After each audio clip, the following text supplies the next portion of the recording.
अस्सलाम वालेकुम नाजरीन। ड्रामा सीरियल महशर की आने वाली एपिसोड बहुत इंटरेस्टिंग होने वाली है, क्योंकि अब ये कहानी एक नए मोड़ पर आ गई है जहां पर वक्त तेजी से गुजर गया है और 8 साल में क्या कुछ तब्दील हो जाएगा ये देखेंगे आप आने वाली एक साथ में, जहां हमें ये दिखाया जाएगा कि आयमा का बेटा मीर अब्दुल्ला 8 साल का हो गया होगा और वहीं अब्दुल रहमान के यहाँ जो कि औलाद होने वाली ही थी, समीर ने अपनी जिल्लत और रुसवाई का बदला पारस से लेने की वजह से उसे ऐसा पुश किया कि पारस की जान पर बन आई। पारस जिंदगी और मौत की जंग में थी और वहीं अब्दुल रहमान ने डॉक्टर के कहने के मुताबिक ये डिसीजन लिया कि पारस को बचा लिया जाए, बच्चा तो फिर भी आ जाएगा, पारस उसे दोबारा नहीं मिलेगी। लिहाजा अब्दुल रहमान भी अल्लाह से रो रो कर दुआएं मांगेगा कि अल्लाह उसकी मुश्किल घड़ी को आसानी में बदल दे, मगर जो कुदरत के फैसले हों उनको कोई भी नहीं टाल सकता। और वहीं पारस ऑपरेशन के बाद होश में जब आएगी तब अब्दुल रहमान को ये बात बताएगी कि इस इंसिडेंट के बाद डॉक्टर्स ने उसे बताया है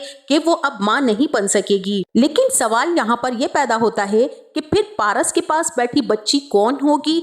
असल में जब अब्दुल रहमान के औलाद ना होगी तब पारस और अब्दुल रहमान मिलकर ये फैसला करेंगे कि वो एक बच्चा अडॉप्ट कर लेते हैं, या फिर मेरा अपना एक जाती ख्याल ये है कि ऐसा भी हो सकता है कि ये बच्ची अहमर की हो और अहमर ने शादी के बाद अपनी पहली औलाद पारस को दी हो, क्योंकि वो उसका कजन ही नहीं बल्कि बहुत अच्छा दोस्त भी है। मुझे तो ऐसा ही लगता है कि ये बच्ची अडॉप्टेड होगी। वहीं वक्त को बहुत तेजी के साथ गुजार कर अगले आने वाले वक्त में ये राज भी फाश होने वाला है जिसे आयमा ने आज तक छुपाने की हत्तुल इम्कान कोशिश की थी कि अब्दुल रहमान ने दूसरी शादी कर ली है।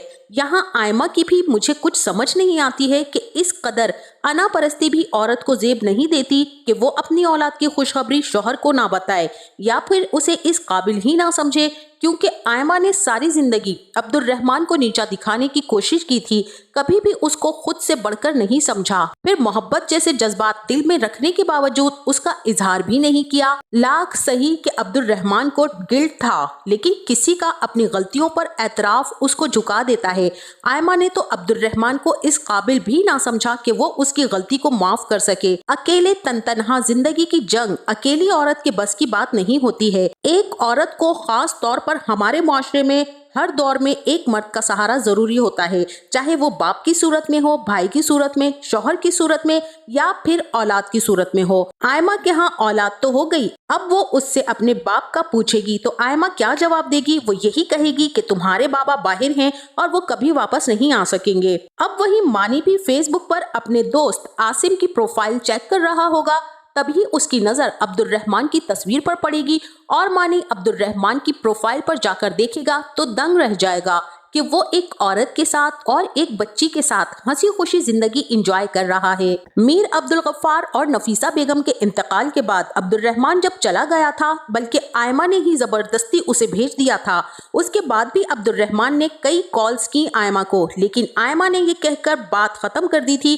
कि अब तुम्हारी मुझसे बात करने की वजह खत्म हो चुकी है, क्योंकि अम्मी अब्बा इस दुनिया में नहीं रहे, तुम उन्हीं के लिए कॉल करते थे, लिहाजा अब वो वजह ही नहीं तो तुम्हारा कॉल करना बेसूद है। ना मुझे तुमसे कुछ चाहिए और ना ही मुझसे कभी तुम कुछ पूछना। जब इतने रूड लहजे में ये बात आयमा ने कही, तभी से अब्दुल रहमान ने भी सिलसिला मुनक़ता कर दिया था। मानी भी अब्दुल रहमान के हालाती जिंदगी देखकर न सिर्फ दंग रह जाएगा और उल्टे पांव आयमा के पास भागेगा और उसके सर पर सवार होकर बहुत ही गुस्से और शिकायती लहजे में पूछेगा कि तुम जानती भी हो कि अब्दुल रहमान वहाँ पर अपनी जिंदगी एंजॉय कर रहा है और तुम यहाँ उसके इंतजार में बैठी हो और वो तो उल्टी अपनी जिंदगी बसाकर बैठा हुआ है, क्या तुम इस बात से आशना हो? मानी की हैरत की इंतहा ना होगी जब आयमा कहेगी कि सब पता है मुझे, सब जानती हूँ उसकी पढ़ाई के पीछे छुपे रीजन को और उसकी मनचाही बीवी और बच्चे के बारे में मुझे सब पता है, क्योंकि मुझसे पूछकर और इजाजत लेकर ही उसने दूसरी शादी की थी। मैंने भी बखुशी इजाजत इस शर्त पर दी थी कि वो मुझे अपने निकाह से खारिज नहीं करेगा, कुछ भी हो जाए वो सारी जिंदगी मुझे अपने निकाह में रखेगा, मुझे तलाक नहीं देगा। मानी तो आयमा की बातें सुनकर दंग ही रह जाएगा और उसे ऐसा लगेगा कि जैसे उसके सर पर कोई बम फोड़ रहा है और कहेगा कि तुम सब जानती थी और तुमने मुझसे शेयर भी नहीं किया। मुझे तुमसे इस पागलपन की उम्मीद हरगिज नहीं थी आयमा। माना कि तुम अपनी जिंदगी के हर फैसले में खुद मुख्तार हो, लेकिन इंसान कभी किसी से मशवरा भी कर लेता है।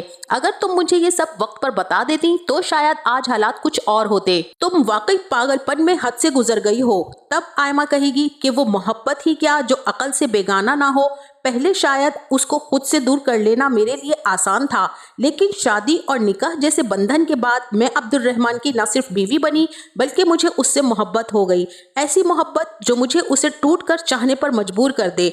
उससे इजहार इसलिए ना कर सकी कि अगर वो ये जान लेगा कि मैं उसके बगैर नहीं रह सकूंगी तो वो अपने ख्वाबों की ताबीर नहीं पा सकेगा।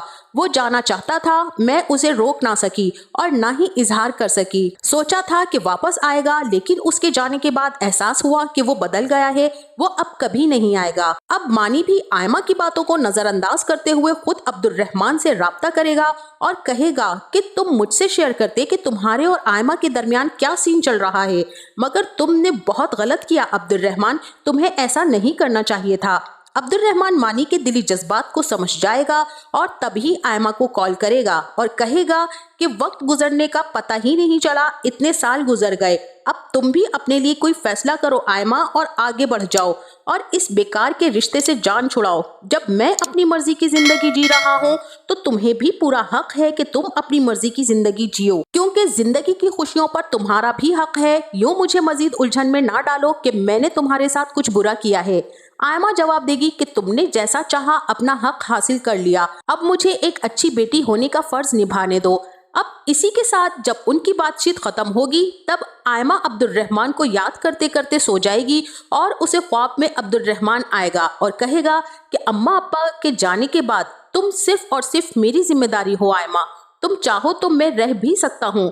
आयमा कहेगी कि चाहो तो जा भी सकते हो, पूरी बात कहा करो अब्दुल रहमान, अधूरी बातें कह देने से इंसान के दिल में उम्मीदें जाग जाती हैं, और अगर मैंने किसी खुशफहमी में आकर तुम्हें ये कह दिया कि तुम रुक जाओ तो तुम्हारी मनपसंद और मनचाही बीवी के साथ तो बहुत ही ज्यादती हो जाएगी। मैं ऐसा हरगिज नहीं चाहूंगी कि तुम जबरदस्ती रहो यहाँ।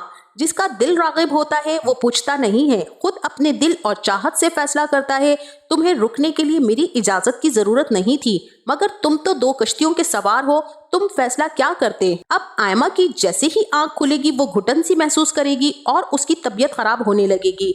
और मेरा यहाँ पर अपना एक जाती ख्याल ये भी है कि अब्दुल रहमान इस बार पारस और अपनी लेपालक बेटी को लेकर आएगा और आयमा को आजाद करके ही जाएगा, क्योंकि अब्दुल रहमान जानता है कि मानी आयमा को खुश रख सकेगा, लेकिन वो ये नहीं जानता कि आयमा की खुशी तो अब्दुल रहमान के साथ रहने में थी और दिल की खुशी किसी जबरदस्ती के बंधन से नहीं जोड़ी जाती। मोहब्बत एक बार हो जाए तो बार बार नहीं की जाती। तो नाजरीन, आपका इस ड्रामे के बारे में क्या ख्याल है? क्योंकि मुझे तो यहाँ ऐसा ही लगता है कि 8 साल के गुजरे वक्त में मानी ने फौजिया परवीन की हरकतों से तंग आकर उसे तलाक दे दी होगी, और अब जबकि उस पर यह हकीकत आश्कार हो गई है कि आयमा और अब्दुल रहमान के दरमियान अब कुछ भी नहीं रहा, तो हो सकता है कि मानी आयमा से शादी के लिए राजी हो जाए। लेकिन अब आयमा का यहाँ पर क्या फैसला होगा ये देखने के लिए आप हमारे चैनल को सब्सक्राइब करना ना भूलिएगा और हमें इस बारे में अपनी कीमती राय से जरूर आगाह कीजिएगा। अपना बहुत सारा ख्याल रखिएगा। मिलते हैं नेक्स्ट वीडियो में, तब तक के लिए अल्लाह हाफिज।